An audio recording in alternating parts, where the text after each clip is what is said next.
This is The Gauge with host Chance Conradu. Are you freaking serious? It's Conrado. What is up, everybody? On this episode of The Gauge, we have got the great and powerful Tim O'Connell, the bareback riding sensation, three-time world champion, three-time average champion. Yeah, those are 3 consecutive years altogether. And you would have to really present me with a great argument to tell me that he is not probably the best bareback rider who's ever lived, and he is just getting into his prime. We've also got his traveling partner, Jess Pope, who is a young up-and-comer who I'm sure we're going to see a lot of great things out of. This was a ton of fun, and I think you guys will really enjoy it. Check it out. It is. It looks like you just got your fresh cut. Did you get rid of your coat? I did. There? Yesterday. So did I. Me too. It's like 8 weeks without haircut. Yeah. Yeah, mine got buzzed off. My girlfriend tried to give me a haircut, so Tried to give him a fade. Tried to. yes, that's why I wear a ball cap. You got to show me. Well, now he's just. Is it growing out now? Yeah, it's grown out, but I don't really like the look of it. I had a comb over that was better than his. I just didn't take care of it like he does. He's like a woman. He likes to copy me in pretty much everything. I've been rocking a comb over since high So school. you're a 3-time world champion, and he just started his permit last year. You really think he's not going to try to copy you? Just takes my hand-me-downs pretty much. Truck. I mean, he's a lot bigger All right. guy than you, so those pants probably don't fit him so well. Yeah. Yeah, you're not. You're getting up to where you're pretty tall for a bareback rider. Yeah, that's what they say anyways. I don't know. Yeah, it was interesting. We had Kai Seems to Hamilton work. in here, and he's like 6'1". I've lived with Kai on and off for 6 weeks. Have you? Yeah, because he stays up at Lambert's Ranch. Yep. And that's where I went to get rehabbed on and everything like that. So I met Kai last year, and then Really? Yeah. He's a cool kid. Yeah, he's a good kid. He's gonna be big time. yeah, he's legit, man. He would sit in he never really watched TV, so every time Cody's got a basketball court in Right. his barn, so I'd just go outside and Kai'd be sitting out there standing on a basketball, just practicing bull moves. Yep. That's all he'd do 3-4 hours a day, just standing on a basketball. Oh, he's a super interesting kid. Yeah. Not kid guy, but I mean, yeah, he's like 6'1", but he's got to weigh 114 pounds. Oh, he's tiny. That might be why he's so good at bull riding. Man, Part of it. Cody told him, so we were working out at Fit and Wise, and Cody's like, you should work out with Tim. Yeah. And he didn't like he didn't like that too much. No, I don't know if you watched the episode with him, but it was like, so what have you been doing? And he's like, nothing. Yeah. I'm not doing nothing. But yeah, that's one thing that from what it looks like with you, Tim, is that fitness is a big thing for you. And of course, if you came up through collegiate wrestling, it's like bred in you you just have to always work out. For the most part. Yeah. I worked out I didn't work out, and then for a while, after I didn't, for some reason I left high school wrestling and then thought I don't have to work out if I'm in rodeo. Right. And then I got by with it for a while. And then I went to my first NFR and got train wrecked there. For 2 years, they talked about how I left a dent in the Thomas and Mack from power play. Right. And then after that, my wife told me, she's like, you should probably get a trainer. Really? Yeah. So is that what you did? You actually went and got a personal trainer? Mm-hmm. And then the 2015, my second year at the NFR, I got I was within it working out with this one guy for a year, and he was kind of showing me the CrossFit way of working out, blah, Right. blah, blah, blah. And it was working.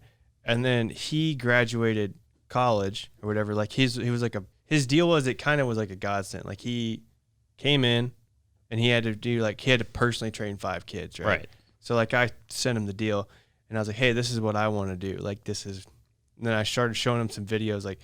I wanted to put on some weight. You Right. know, I need to be better about riding these horses, blah, blah, blah. So he starts watching it, starts learning about it, and then he starts putting good workouts together for me. Really?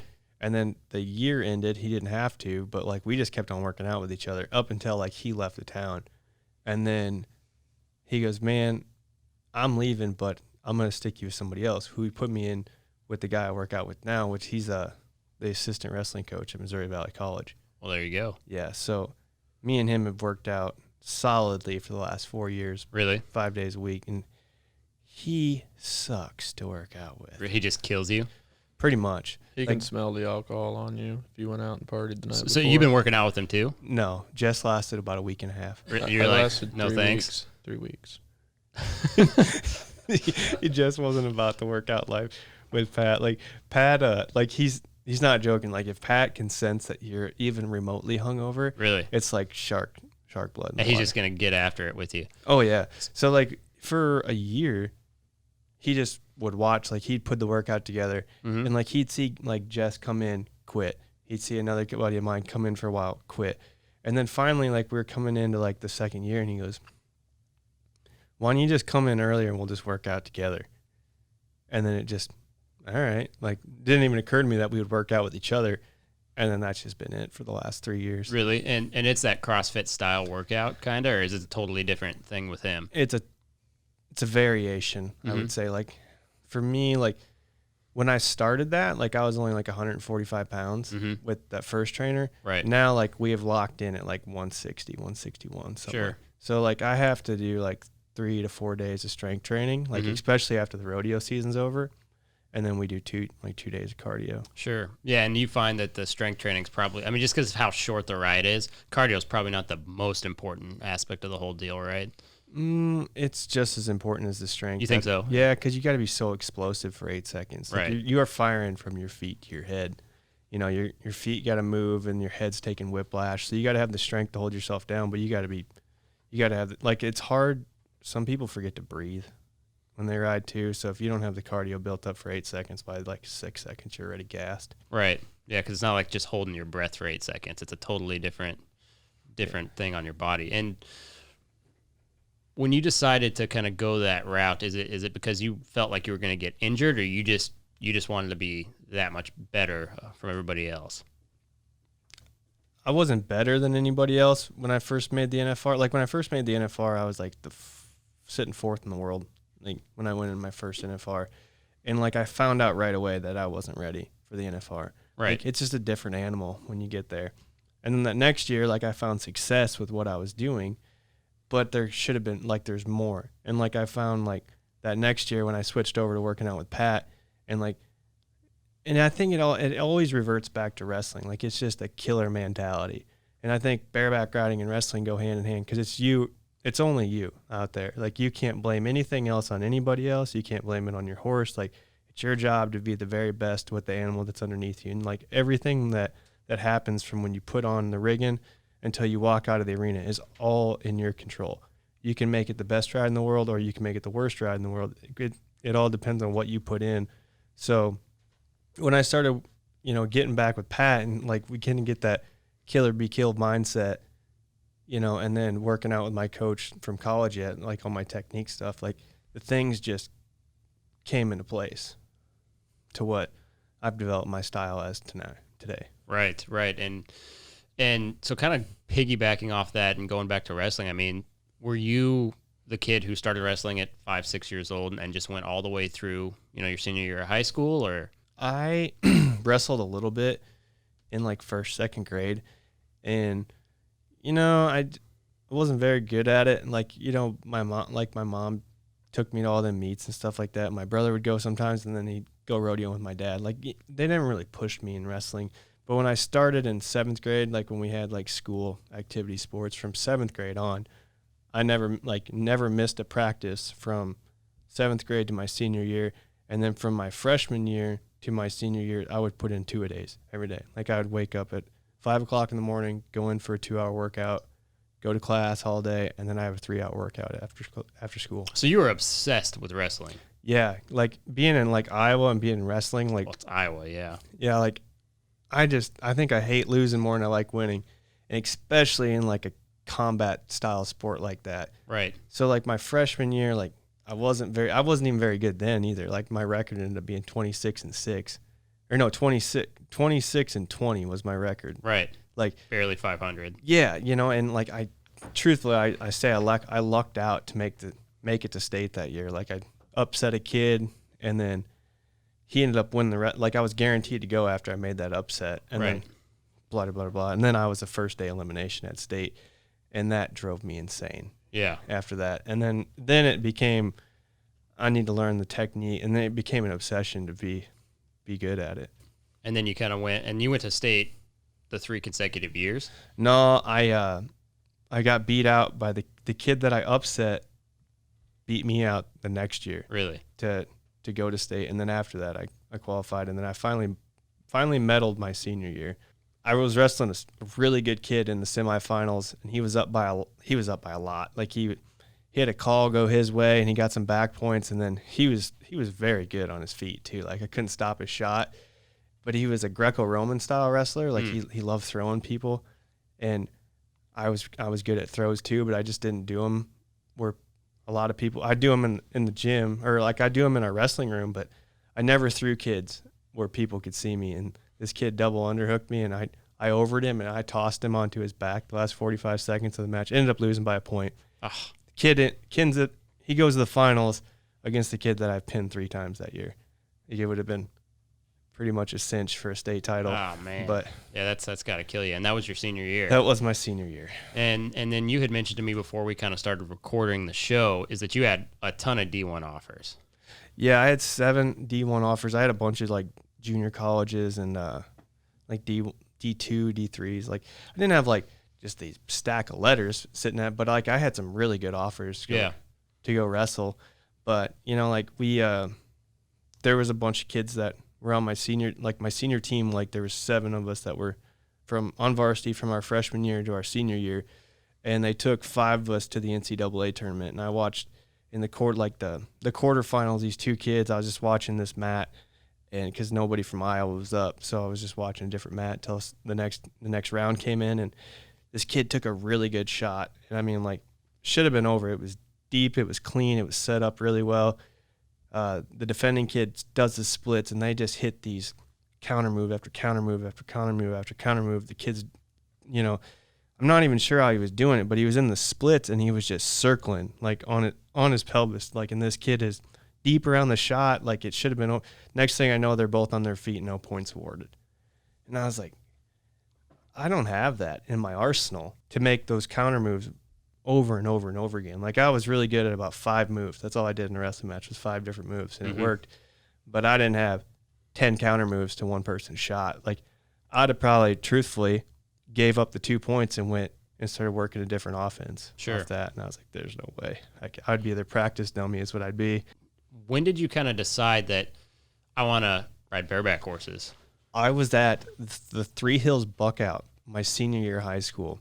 And I was there to get my permit bought in the bull riding. And I'm not really sure. Like, I've talked this story a bunch, but, like, you know, I don't know what possessed me to get on a bareback horse that day. Like, there was really no reason for me to do it. I don't know why it sounded like a great idea. And then after I got on my first one there, I'm really not sure why I got on my second one. Because the first one I got on ended up being like an NFR eliminator. And she threw me over her head and stomped me underneath the gate, like, to get out of the arena. Like, just sat there and pawed me underneath this fence. And, like, the instructors, he's laughing at me, and he goes, well, what do you want to do? And I was like, run one more in. Like, if that happens again, like, this is over, done with. Like, probably going to go work at the car dealership. Like, because rodeo is probably not my game. And I rode that one, and I was like, well, that could have been a fluke. Let's run another one in. So we ran another one, and that one worked off.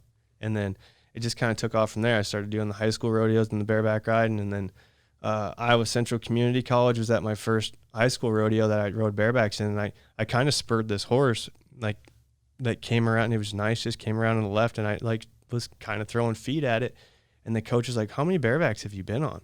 I was like, that was my 5th. And he goes, oh my God. He went over to the head coach, and they had an offer to me, like, that day. Really?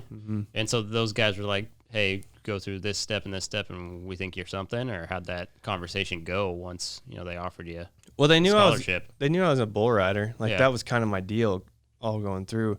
And I was like a 50-50 bull rider. Not even a 50-50 bull rider. Like, if I got 2 out of 10 rode, I was doing good. Right. I was more of a bull getter honor. Added money's what they call that, I think. Yeah, but at the high school rodeos, you don't get to win any money, so... No, you pay to go to high school rodeos. You enjoy that halter and a $200 gift card to the Golden Corral. I never rode horses, so, like, what was good was their prizes were a saddle pad or a breast collar. Like, what am I gonna do with this? You're trying to get the saddle at the end of the year is what it is. Once again, like, what am I gonna use this saddle for? I'm a boy, right. Right. No, exactly. Yep. That's interesting. And for you, was it a similar kind of journey, or you're totally different? Yeah, I started off riding bulls. Growing up, and then Shoot, I started getting on like bareback ponies and stuff when I was like 11 or something like that, and then started high school rodeoing. But I rode bareback horses and broncs and bulls through high school and then went to college. So, and then when I got to college, I kind of gave up on everything else because I really wanted to focus on bareback riding. So Your bull riding was about as good as mine. I watched you at the college rodeo. dude, I hadn't been on one in like 3 years. Yeah, it was about as good as mine. Yeah. Like I could get on a bull right now, and that'd be about as good as your bull riding was in college. They added money, like I said. Somebody's got to do it. So once you kind of went through the college rodeos, tell me kind of about, and I'm you have rehashed these stories over and over totally, but your 2014 was your first NFR. Yeah, so I went to, going to just kind of starting it back in college. So Iowa Central took me. That was the only scholarship I had to go rodeoing. Nobody else wanted me to come rodeoing. Like I'd even called schools, be like, "Hey, I ride bareback horses and bulls," and they're like, "So Cool story. yeah, Yeah. Then got some kid down the road that can probably try that too." So, but like they were the only ones that wanted me to come there. Yeah. And then I ended up making the college finals that first year and got bucked off my first horse I probably would have made it in the bottom end of the short round of the college finals. Didn't make it. But then the next year I ended up finishing 8th in the college nationals. And from there, like it's kind of it's not a weird thing. It's really a good thing. Like if you're a good bareback rider at Iowa Central, more than likely you're going to go and you're going to transfer to Moval. That was kind of like the trend was like Tanner Ross went to Iowa Central. Mm-hmm. They transferred him down to Moval. And then they brought me in to replace Tanner at Iowa Central. And then once Tanner finished at Moval, I replaced him. Cole Picton came through the ranks, did the same thing for me. And then they've had another kid. Who was the last? There's another kid that's coming to Moval this year. Good bareback rider. But like they kind of just filter you in. Right. And like the coach there, who is now the trap shooting coach at Iowa Central, he was a bareback rider. So like he took like raw talent, kind of molded it, and then they'd send you down to Moval and they finish you out down there. Mm-hmm. So went to the college finals again, and this was 13, which was the first year I was at Moval. And I think I finished like 4th or something like that. It was like Orrin ended up winning it that year. And I was going to come back and finish, and I ended up getting hurt my rookie year. 2013, it was August. I was sitting I was bouncing in and out. One week I'd be 11th, the next week I'd be 16th. Like I was just bouncing to make my first finals, tearing my collarbone off my sternum. Mm-hmm. Season's over. And like really like at that time I called Tandy Freeman. He's like, I don't have like an appropriate surgery to do. He goes, I'd have to crack your sternum, go in and fuse your collarbone underneath your chest. And he goes, I don't even know if that would hold that back in. He goes, it's the strongest joint in your body, and you just dislocated it. You're probably going to have to learn how to live with your collarbone being dislocated. So it took 6 months off, which ruined the first half of that college rodeo year. So I ended up taking a red shirt, apparently. Apparently you can do that in college rodeo. If you don't go to enough rodeos, you can get your card back. Mm. So that's just kind of what we did. And I focused on pro rodeoing in 2014, which led me to my first NFR. And then, like, I could kind of describe my style back then as just being a straight gunslinger. And, like, my feet were fast. I could put good rides on. But, like, watching, thanks to the good old coronavirus, RFD has replayed the last, 6 years of the NFR. And I was so small, and my style was so bad compared to what it was now. There was these nice little hoppers that were getting my upper body out of form. I just wasn't big enough. And it showed in the bigger, stronger horse rounds. Right. I got left a dent in the Thomas and Mack from power play, full baggage planted me. Delta ship broke my nose from driving my face into the ground so hard. It was a rough year. It was a mess. Yeah. You drew pretty deep that year too. I mean, you just named off 3 very powerful horses. Yeah, I drew as tough as you could.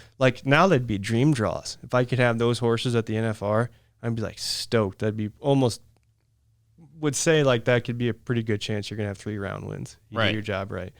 But that year, man, it was rough. So going into 15, I'd made the finals. I took my college rodeo career, put them on that last card, finished, graduated, went to the college finals, finally won the college finals. and then surged back to the NFR later that year. That was a better year for me. Like I covered all 10 of my horses, placed in the average, ended up like 4th in the world, and I came in 8th. I had broke my hand at Calgary in a hang up and had to sit out a pretty good chunk of like the big part of our season to make it in. And after that, you know, I got my new trainer, and we started doing things how we do it now. And I went on a tear of winning 3 world titles, 3 average titles. And then this last year I finished 3rd in the world after starting the 22nd of June. So, I mean, you've kind of cemented yourself, and this is not something I've ever heard you say about yourself, but other people say it about you, as potentially the best bareback rider who's ever done it with a ton of career left. And it just seems like you just made a few adjustments, and another thing people say about you that I'm sure you know is that you're like military, you're so regimented, like you could be in the military or, oh, this is funny, she's going to get mad at me, but Ivy told me a story about you, and she was like, I asked him what time it was, and he's like, I want to be a world champion, you know, or what'd she say? She was like, I asked him what time it was, and he's like, I just want to be the best. I just want to be the best. I was like, I still need to know what time it is. It's like, that's the kind of dedication it takes for anybody in any discipline, no matter what it is, to cement like that type of legacy. I mean, 3 world titles, 3 average titles, 3 years in a row. And then, I mean, for what you did in 2019, that might have been more impressive. You know, I don't know how you feel about that, but I feel I've talked about that quite a bit with my wife. Like I talk with my wife more openly about that than I do most other people. But like I was disappointed in the year. Like I wanted to make that statement that like I started June 22nd, and you guys can have the whole year and have all this other stuff count, and have Houston count, and have the American count, and I'm going to come back and win. And I made a big surge to do it. It just wasn't in the cards. But I'm going to look back on that year sometime in my career, like that was impressive. Like to get that done in that short amount of time, and the way I had to do it, and the way I finished it out, and the way I had, like, it was honestly, before Clayton nodded his head in the 10th round, I broke the average record that Casey had set back in like 2011. Like shattered his record, and then Clayton nodded his head and shattered my record. right, just one of those things. It was just, he had to have, you know, like to beat me in the average for my 4th straight average title, he had to have the most impressive NFR probably of anybody in the history of the NFR. You know, wins $200,000 and has to win $400,000 to win the world. I mean, right. He had the most dominant year anyone's ever seen, and like you can't fault him for that. Like he was great. Yeah. He was lights out. Like Yeah, that's totally. what a champion's supposed to be, is lights out. And he was. So, but you know, I think like when it comes to winning a gold buckle, like you have to be like that. Like you're not just going to be able to be average and get by. Like you can't go to practice being average. You got to be that special talent, that guy that doesn't have a day off, that guy that mindset that he's got a killer instinct. Like, man, that guy showed back up here today. Like, great. We're going to fight for second today, because that's the guy that can win on the junk nobody can. Right. You know, and that just kind of worked in my mindset, you know, like I don't like taking days off. Like I don't, like I know like I have this set out plan, and really it kind of stems from like, and Jess has seen me do this too, like my goal sheets, and like our coach has us write these goal sheets out, and like you can put your top goal at the very top of your page, and like you stem it down like right. like tree roots, right? Right. Well, my thing on that is like it's pretty easy to write it. Like once you get kind of going on it, like you can write it. So at the end of a year, I'll take that goal sheet, and if like last year, like I didn't accomplish my goal. I wanted to win the world. I didn't accomplish it. So everything, I started going down through all the tree roots, right? And you have to have an honest conversation with yourself. Did you do everything in your power? And if you can honestly say yes and check it off, and you can check off all the boxes that you wrote out for yourself, there's nothing to hang your head about, because you did everything that you thought humanly possible. But if you're honest with yourself and you left a box open, that's your fault. You know, like that could cost you a world buckle, and that you got to live with that. For somebody like you, just in this short conversation, I can tell you're the kind of guy who probably cannot live with that. I don't live with it very well. And so for you starting to travel with him, I mean, what's it like kind of having the pressure of having to go with that, you know, with the kind of mentality that he has, you know, every day being in a truck with him? Oh, I mean, it was fun. Like I enjoy every second with him. It keeps me and makes me a better bareback rider, and we both feed off each other. Sometimes like that deal's, I don't know. It gets awkward at times. Like last year, we left Nampa and I drove 3 hours, and nobody said anything, and I was scared to reach down and turn the radio up. He had gotten bucked off of one of his onion ring of Corco's, wasn't it? Mm-hmm. And just kind of just a weird day. It shouldn't have happened, and it did. And we got in the truck, and I was terrified. I was a young kid, first time being in the rig with Tim, and I really was afraid that he was going to bite my hand if I reached over and turned the radio up, So, but I mean, it's good for me. Like I've learned so much just from being around him, and it's made me a better person. It's made me a better rodeo athlete. Right. So it's just something I can kind of follow in behind and use. Yeah, and that's how I personally feel, and kind of the reason we wanted to do this show is because, like, it's not rodeo cowboy anymore. It is rodeo athlete. And when you approach it the way that you're approaching it, I mean, that's athletics, period, plain and simple. And if you have an off day in something like that, or if you have an off day on a bull, I mean, it could end a career. It could end somebody's whole plan. Could end your life. It could end your life. I mean, it has ended people's lives. You hit a barrel, well, might hurt, And not that there's anything, because they put in the same road work and the same money, and it's a lot. But there's a lot at risk in the rough stock, side of things that's just not necessarily in the timed events. And, to approach it that way and kind of check every box, like you said, to make sure that you have your best shot. I mean, it's impressive to see that.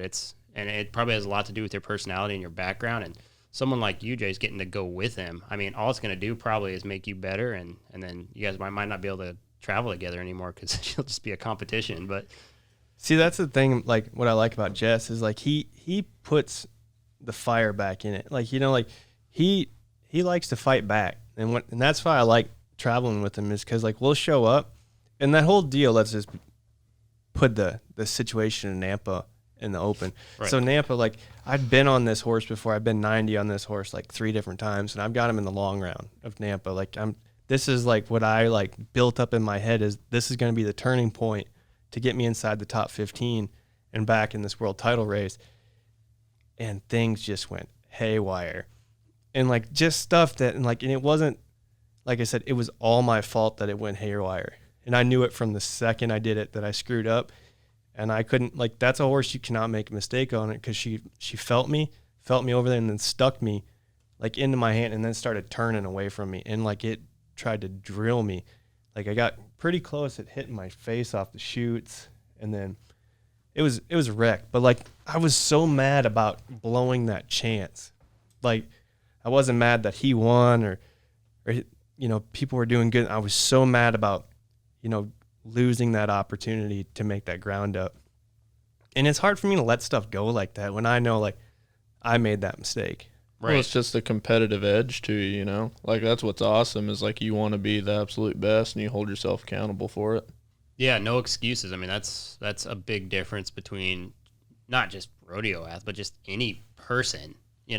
Generally you find people will make an excuse for almost anything they can, and just to own that, I mean, it's just a next level thing, which you find in a lot of the top competitors in anything. So it's impressive. Yeah, and like with Jess, when I first met Jess, like Jess has got the stuff, right? But there's stuff in his game, and I think he can account to that too. Like just maturing in rodeo and like being able to be competitive at that level. Like, and I've told him this many a times, like, you're going to have it harder because every time you nod your head, you're going to be competing with a 3-time world champion in every single performance. Like it's easy for, judges to get complacent if like you got Casey coming in one day, I come in the next, Clayton comes in the next, and here comes Jess in the 4th day. But when you stick all of us together, like he can get lost in the mix because he just hasn't had any accomplishments yet because he's so young in his career. So like he is forced to be at the top of his game every time he nods his head. There's an interesting thing because you brought up the judges and talking about doing everything in your power. Well, with the way judging works in bareback, sometimes that's taken away from you. I mean, what is kind of the the feeling there, as far as judging? And I feel that, and I've had a mindset, I could be completely wrong on it, but like being able to be the world champion, like when I took Casey winning his 4 like in a row, like I would just break his riding down, and like a judge would start him at like a 24-point spur ride. Like he set the standard for a spur ride. Like I feel like the world champion sets like what you want a spur ride to look like in the minds of a judge. And if he would make mistakes, because he does make mistakes, and I make mistakes, and Jess makes mistakes, but like they would start taking him down. Like, man, maybe he made a 22-point spur ride, even if he missed a lick. And the same for me. Like, yeah, he kind of missed one. Let's make it like a 22.5. Where Jess, they're going to start him at like a 20, and he's got to ride lights out to get to a 22-point spur ride. Right. Like, well, we're coming down. A lot of people are having to come up, and it's tough. I don't want to be a judge ever. Yeah, that's like in any sport that has judging. I mean, you see, we were talking about how much you like UFC and mixed martial arts, and that's something I really like a lot too. And I mean, it's the same mentality in that sport that the judges, that's just one of the hardest jobs. But I think it's tough, like, because there's a lot of judges are like they've competed in rodeo, but they competed in different disciplines, and like the styles change so drastically. Like there's guys like Sage Kimsey that make stuff look so easy on rank bulls, and then there's the guy that Jess Lockwood that he can make these rides, and then like he's going to get a few more points because it just stylistically it just looks cooler. And if that's right, I don't know if that's right or if that's wrong, just because your style, you know what I mean? Like I think Sage rides lights out, and it's proven he's won 6 world titles in a row, but he makes things look so easy. Like he doesn't do anything on the back of a bull, and you watch Jess Lockwood pretty much the same way, but he's just got something. He just does something. There's a little extra flash to him. I wouldn't say flash, but he just makes it look just a tick harder than everything else, than what Sage would, is from what I see, He kind of gets over there and makes that Hail Mary move just a little bit more, and I think that's just kind of the difference. And then a judge will, I think a judge on the same bull, yeah, he's a little bit more sometimes because of it. Like that's a tough thing with a judge. It's hard to say what's right when you've never done the sport. Yeah, I mean that's a good point. I mean, and do you think, since you kind of brought up those two guys, I mean, do you think the judging style is a little different from PBR to the PRCA? I think it's evolved in the last year. Yeah. I actually had a conversation with George Gibbs earlier this year, and we were talking about the 90s in the bareback riding that are starting just to come out. And I feel like I can speak pretty freely on this because I just tied the world record this year. And like that was something I was like, man, you're letting guys be 90 over and over and over again. I was like, that used to be like if you were 90 once or twice in your career, like you did something. Like it was so tough to be 90 in the bareback ride. I was like, you're starting to throw these out like Oprah, like, oh, you get a 90, you get a 90, you get a 90. And he goes, well, have you seen the 90s? Like the 94, like, and this is in January. He goes, have you watched the 94s? Because I was telling him, I was like, just don't give our world record away just because you guys get trapped in your scoring because you want people to be 90 for a fan's sake. And he goes, the bareback riders have evolved and the horses have evolved. He goes, our scoring needed to evolve. He goes, go back and watch them. Go back and watch the 90s. And you tell me that's not an 83-point bareback ride in today's age. And I started doing that after that, and he's not wrong. Yeah. The horsepower's evolved so much, and like we were kind of talking about earlier, like being an athlete and being out here has evolved so much that it just kind of played into like they're gonna have to evolve their scoring too. Yeah, absolutely. I mean, for me, the most exciting thing is the athlete aspect of it. I mean, it's just, when you think cowboy, you don't necessarily think athlete. And the more you can think that, the better, because then it elevates the sport. And like the WCRA, that stuff is awesome. Just all about the athlete, and just a different mentality. Even the Americans starting to really come out like that. And the way that a guy like you trains, and then what it does is it starts a momentum for everybody to do that. So. Yeah, I mean, I would not consider myself a cowboy. Right. I mean, unfortunately, I would love to, but like I don't ride broke horses. Like I just don't. I don't trust them. I don't feel comfortable on them, and I don't work cows. I don't really like cows that much, but I love riding bucking horses, and I know how to train myself to be a bareback rider. Where like Jess was catching wild cattle yesterday. Yeah, I live right along I-35, and we had to rope. There's a buddy of mine that's got some Mexican fighting bulls, and he had them out, but I think it was just the way two different people were raised, you know. I grew up wanting to be a cowboy, not from a rodeo background. And then doing that, I got into rodeo. Okay. So, but growing up as a kid, my biggest dream was just to be a cowboy, you know. Right. So when you grew up, did you grow up like in town and like totally away from it? No, I grew up, I mean, we live out in the middle of nowhere, honestly, kind of at the base of the Flint Hills, and Dad and them run cows and everything, but all I wanted to do was do that. Right. I didn't care about anything else. And then growing up watching the PBR and stuff, I got my start on riding sheep and calves, and then we started youth rodeo, and it just kind of evolved from there. But I can remember just being a little kid that cowboy is what I wanted to be. I wasn't thinking that I wanted to be a rodeo athlete until I got to get on sheep, you know. Did you play any sports in like high school or anything like that, or you were pretty fixated on rodeo? Well, like I played sports in junior high and stuff, and then my freshman year, first high school rodeo, and I hadn't been on very many broncs, and then got bucked off. Long story short, I got kicked in the back and landed head first, and my mouthpiece shoved my gums off of my teeth.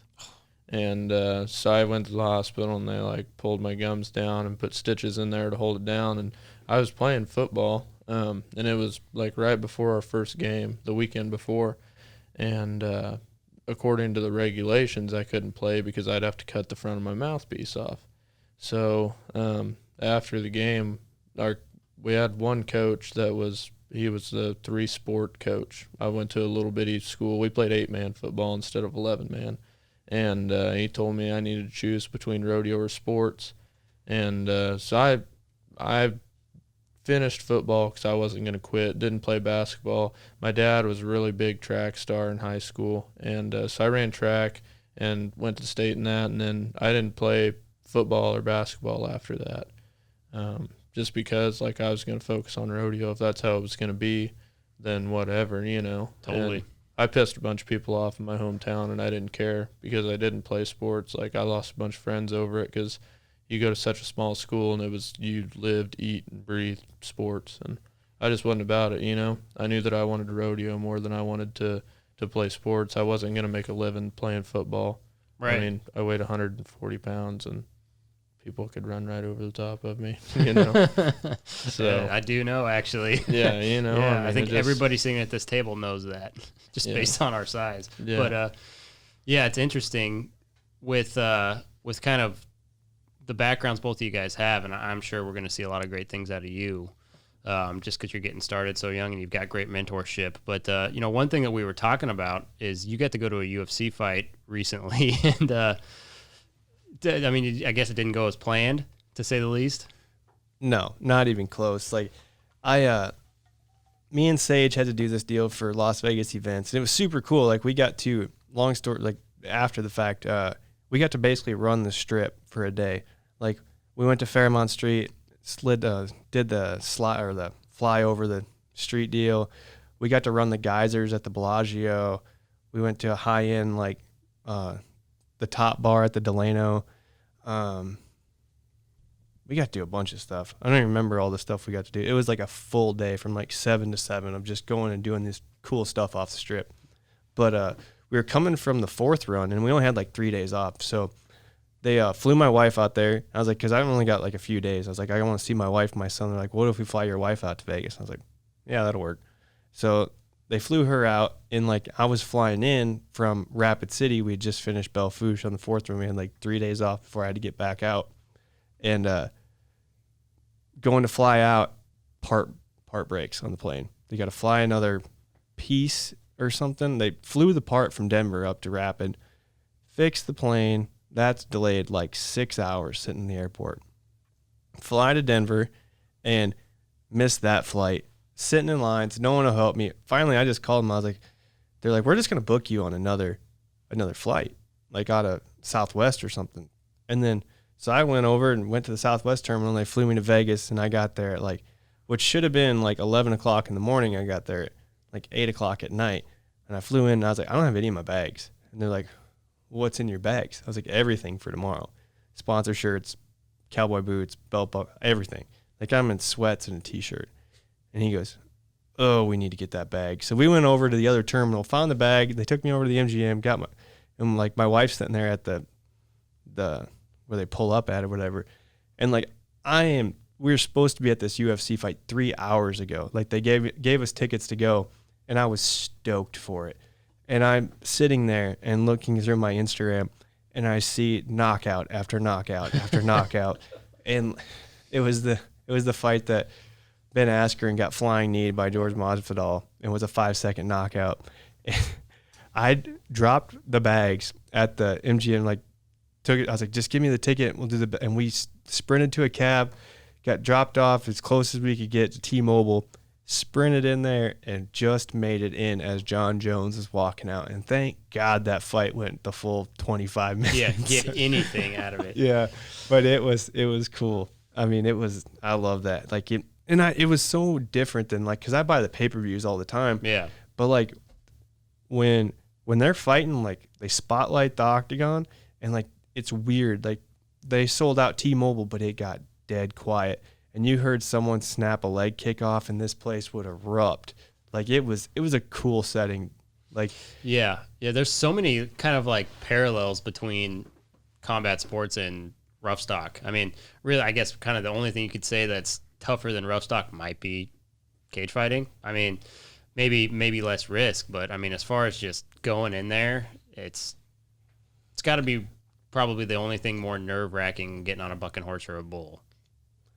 I would say, I mean, basically in a roundabout way, you're locking yourself up there with a trained killer that weighs the exact same as you 24 hours in advance. Like both them guys know how to hurt each other in the highest form of every part, from boxing to jiu-jitsu to leg kicks. Like they know how to hurt you in every aspect of hurting another human being at the highest level. Like, so us strapping ourselves to a bareback horse can't be much of the same. And I finally realized this is a kind of a roundabout story off the fact, but this coronavirus has really messed with my adrenaline rush aspect. And like 2 weeks after we got home, we were out riding rangers around, and I was in this razor with the godmother of our child, and I rolled this thing, rolled it pretty significantly. Like it did like 12 grand in damage to it. Oh my God. Yeah. And everyone was okay. Like not a scratch on either one of us. And all that was hurt was the razor. And so the next day, like my wife calls her, and she's like, by the way, she's like 24 too. She's not some old lady. That's godmother. You think godmother like Mary Poppins. that comes into your mind. Yeah. And she goes, well, how do you feel? And she goes, I am so sore. Like through my whole, like all my muscles are sore.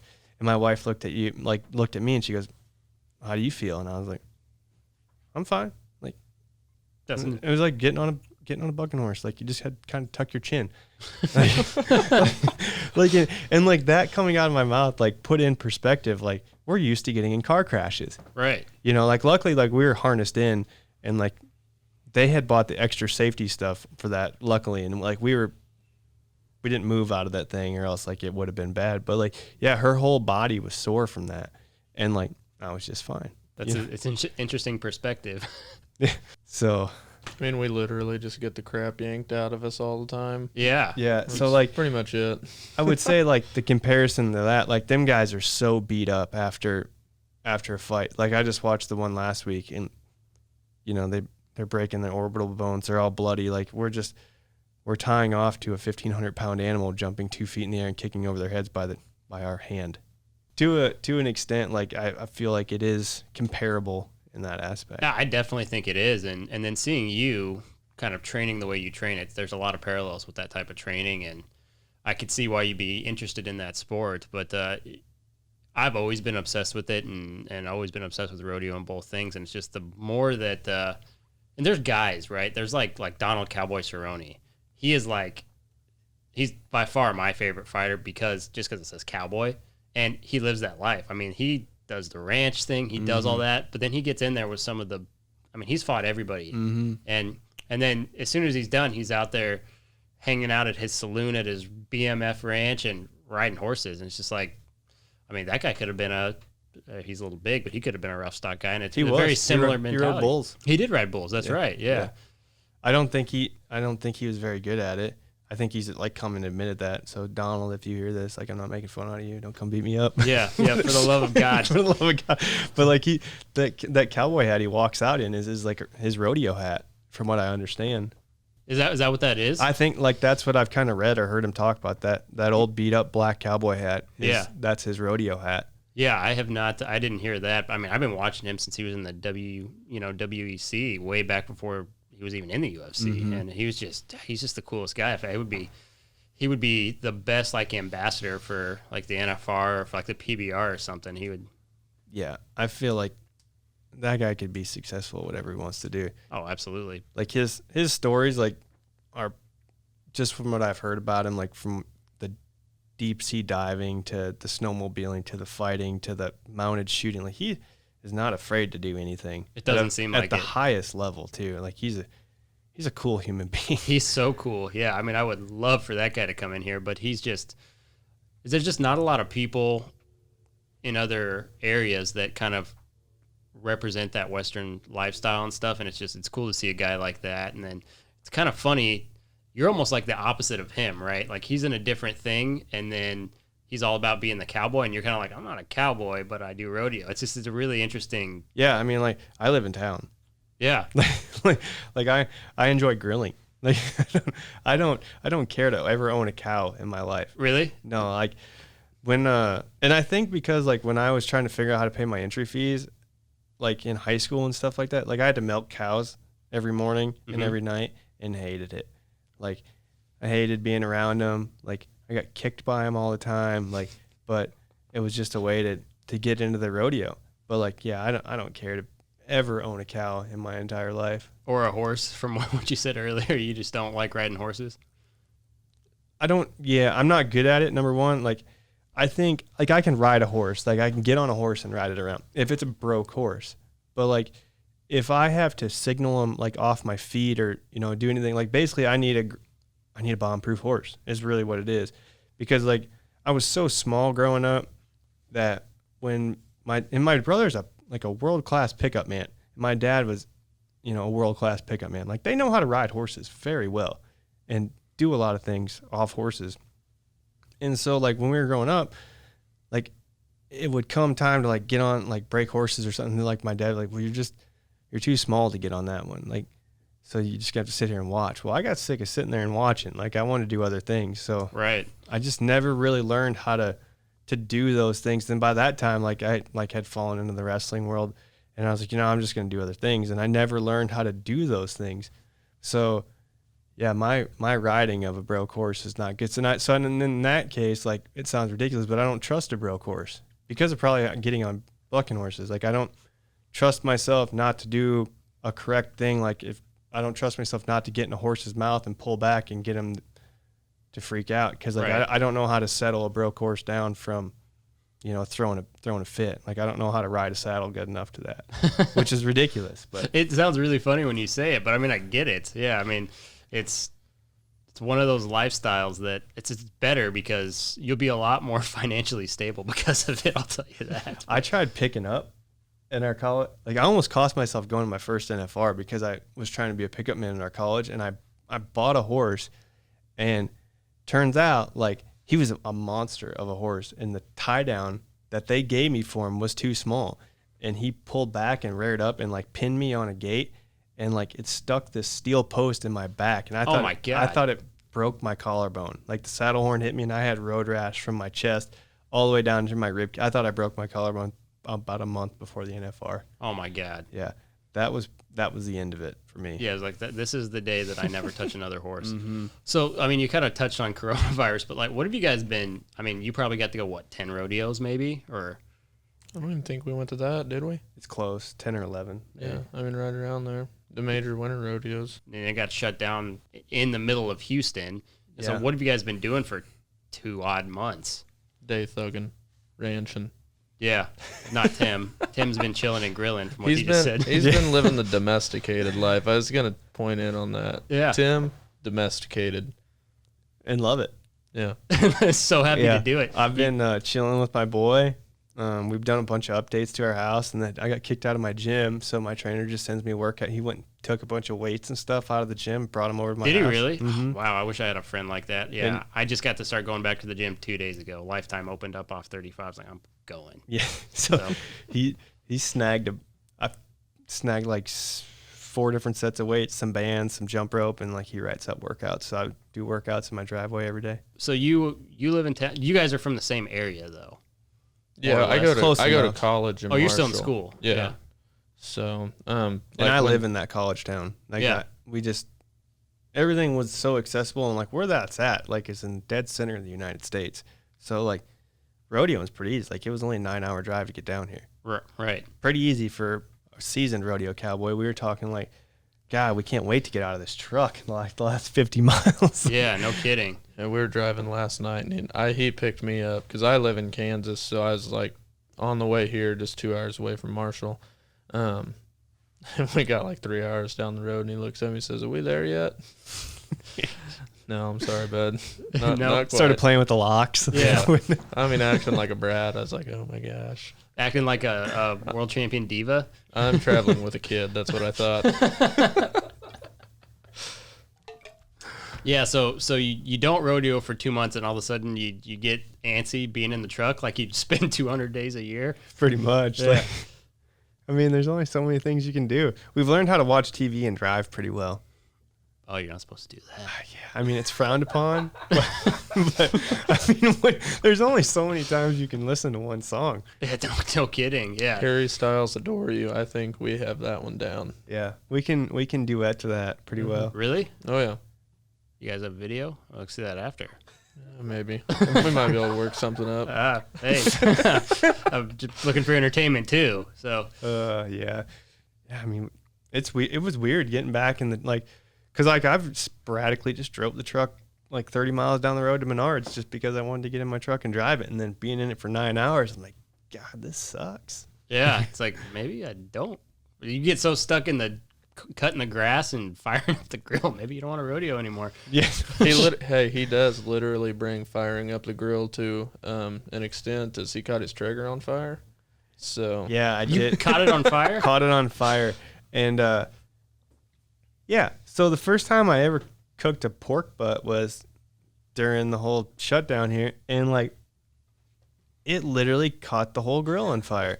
Like, don't really know how, truthfully. Like the drip pan was clean, like it wasn't pouring like grease down into the fire, and like the fire on those things are covered twice. Like They're covered twice. Dude, I'm obsessed with Traeger. This is going to be, what, Ty, the third time we've referenced Traeger? They're going to have to Yes. sponsor the show at this point. Like, it's a given. Oh yeah, they didn't like my my Instagram post when I Oh. started bashing their grill for catching on fire. Okay, so long.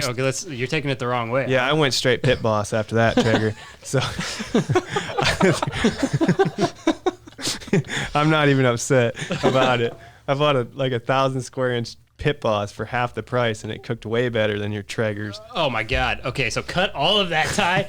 I want them to sponsor the show, not sue us. Working on that. Just kidding. So you had just started doing it, and then you switched. Yeah, well, like I've had that Traeger for a while, but like that was the first time I've ever really cooked like a long. Oh, like Like a long- doing the all day thing. Yeah, like I mean, it was a 9-hour cook, and I've never done it on the Traeger. I've always seen people do it on like a charcoal grill, but I wanted to try it on the Traeger, and it was working good. And then like I had to take it off to wrap it. Like it was at the point where you needed to wrap it up and finish it. And I brought it back up and I wrapped it in butcher paper, and sat it on there. And I had my thermometer on there, and I went back downstairs, and I'm like, it had like started dropping in temperature, like the internal channel. I was like, that's not right. Like the hopper's full. Go back up there, and it had shut itself off.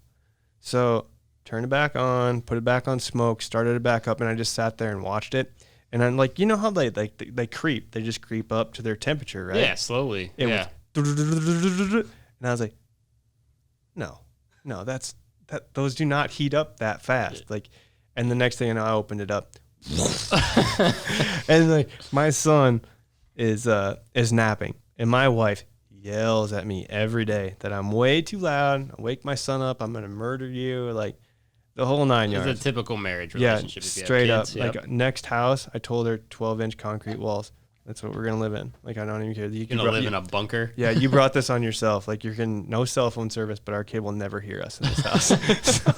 So, I'm like, I opened the door. I said, "Get my gloves now!" And she's on the phone with somebody, and she's like, "What?" And I was like, "The grill's on fire. Get my I need my insulated gloves so I can pat this thing up. Like it has lit the lit the pork butt on fire." And I got it pulled out of the grill, and she didn't comprehend bring my gloves. She comprehended, hey, bring a pail of water. And she went,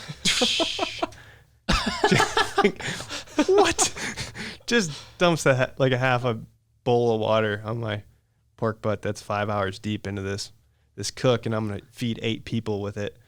I'm like, oh my God, I just ruined this thing. So finished it in the oven. It turned out, but yeah, I hit Traeger up on the old Instagram about. And funny enough, they responded. Did they? Yeah. I was like, thanks a lot, Traeger. You lit my whole thing on fire today. And I turned it off and restarted it, lit itself, let it cool down, turn it back on, lit itself back on fire again. They liked my post. They must have thought it was an ironic, funny thing. Yeah, and I messaged them, and I was like, you think it's funny that your grill caught on fire and tried to catch my house on fire? And they messaged back, sorry, didn't mean to do that. We sent your message over to technical support. Someone should be contacting you soon. Ghosted me. So would you just sitting at your house like a lawn ornament now? Pretty much. I told my trainer he could have it if he wanted, but fire it up at your own risk. Yeah, no kidding. If you want this absolutely faulty thing, go ahead and put your whole family at risk. Yeah. Yours truly, Tim O'Connell. Yeah, pretty much. Thanks for the workouts. Yeah, I'll see you at your funeral. It comes with a cover. Yeah, it comes with a cover. Yeah. I mean, it's a free Traeger. You can't turn it down. No. Well, that's not a trigger. Turns out trigger. a lot of people have caught their Traegers on fire. It's not an uncommon thing. After learning this. See, because I'm the opposite. Mine's filthy, and I use it every other day.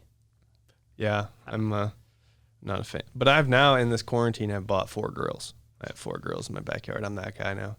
Domesticated. Yeah, that's.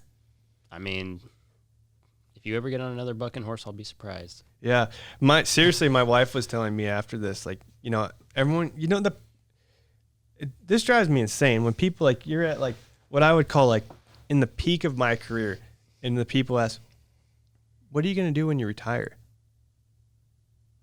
What do you mean, what are you going to do when you retire?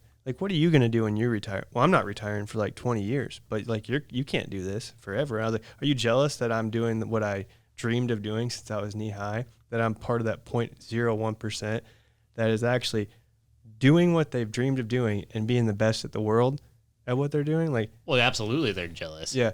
So you want me to quit and do something else because you want me to do a miserable job too. And long story short, get that ran over with. That's a question you get a lot. You get that question with anything. It doesn't matter if you start your own business or you rodeo, any sport. You can start a freaking podcast. All of a sudden, people are asking you that question. People get so upset when they see somebody, or it's even worse if they know somebody who goes and excels and they leave it all out there because they were too scared or too lazy or whatever the reason is to do that. And that's going to probably trigger a lot of people.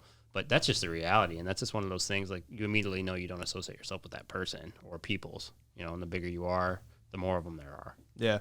So my response has lately been I don't plan on retiring anytime soon. I'm literally doing what I love to do, and I don't want to set up. I do want to set a future up. I want to walk away from the sport on my own terms, not because I stayed around too long. But I'm not looking to start something else right now either. But my wife did say that you should start a food truck business, like a higher end food truck business, like a barbecue, like is a it? yeah, like because like, and she's like, we kind of like were joking about it last night. She goes, that would like, because I do enjoy grilling quite a bit, so like you're like, she'd like make enough food to like when it's gone for the day, like have like cook so many prime ribs one day, cook so much meat this like, and when it's gone, so like you never have just throwaway, and like you're just not gonna keep making like. And she goes, have somebody else run it while you cook all day and then give it to them. Well, I can tell you it is not a bad business plan, because around here in Fort Worth, these food trucks are parking everywhere. Mm-hmm. And my wife has decided like she likes to go to these food trucks. And there's this famous one. It's a lobster something. I don't know. They were on a Shark Tank. And they came to our area, which is just, we live in a town called Keller. It's just east of Decatur. And they park there. And they do that. Yeah, they were sold out in like 5 minutes. I was like, I don't know. They charge like $30 for like this family meal of like those lobster sandwiches you can get in like the East Coast. And they were done in like 10 minutes. Yeah, I wouldn't want to sit there and sell food to people, but I'd make it.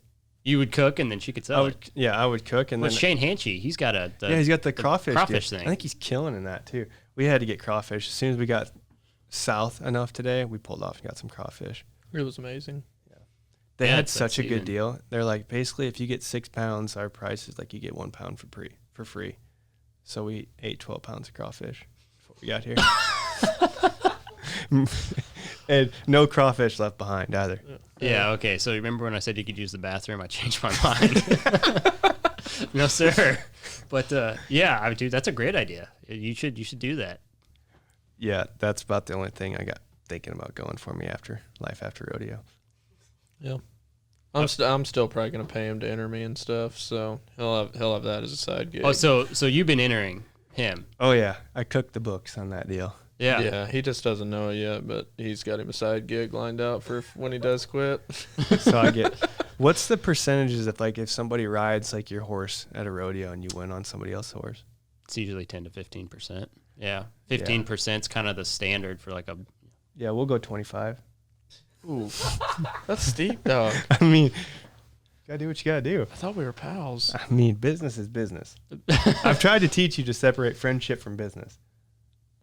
We'll talk about this at a later date. Well, it sounds like the better you start doing, the more you guys are gonna have to separate that, because you might just have a lot of quiet car rides with Tim. Don't you touch that radio. And don't you freaking talk to me either. Yeah, I don't know. We'll see.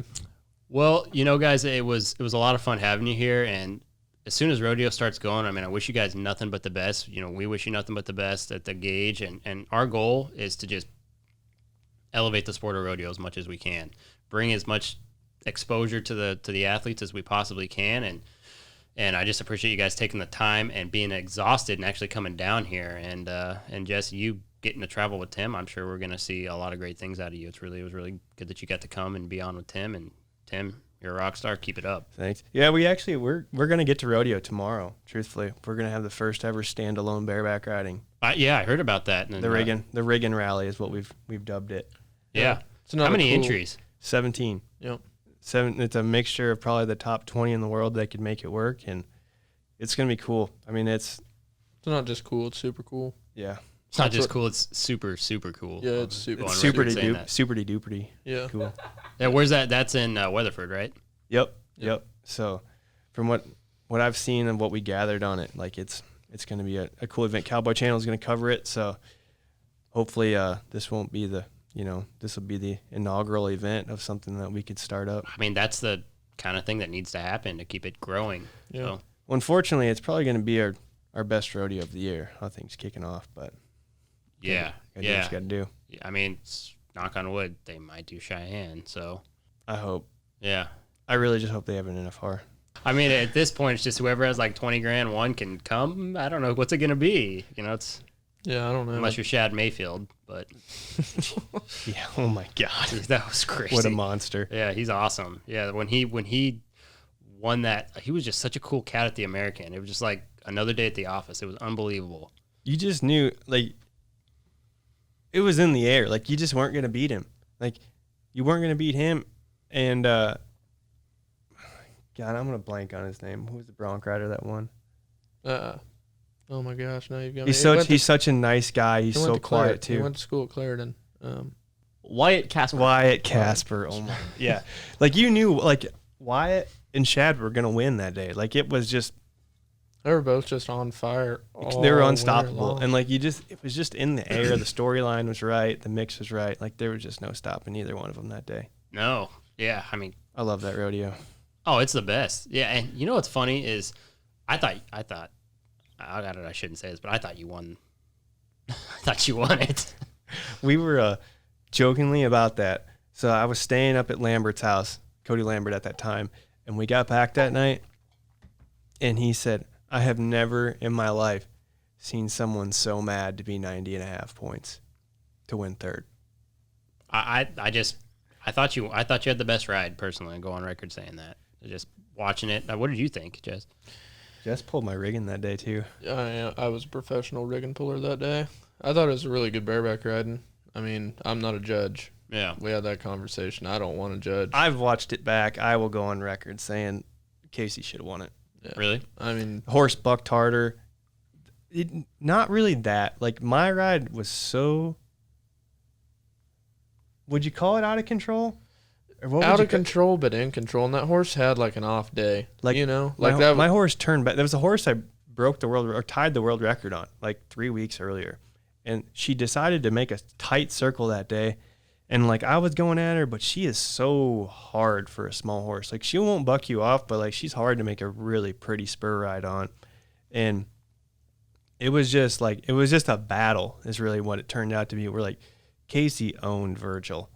Like after watching it back too, like he had a great day. Casey had a better day, and me and this little horse went at it, and like I think we were both evenly matched, but Virgil being about 300 pounds heavier, it just kind of takes the cake. When he has his day, it's over. Yeah, see, that's the difference when you guys know what you're looking at. I'm just like, it just looked, when I'm looking at bareback, I just look for what looks the smoothest. Kind of like you talking about Sage Kimsey. That was just a viewer's perspective. But yeah, it makes sense when you say it like that. But regardless, guys, we cannot wait to see you guys get back to rodeoing, and hopefully neither of you kill each other in the truck on the way home.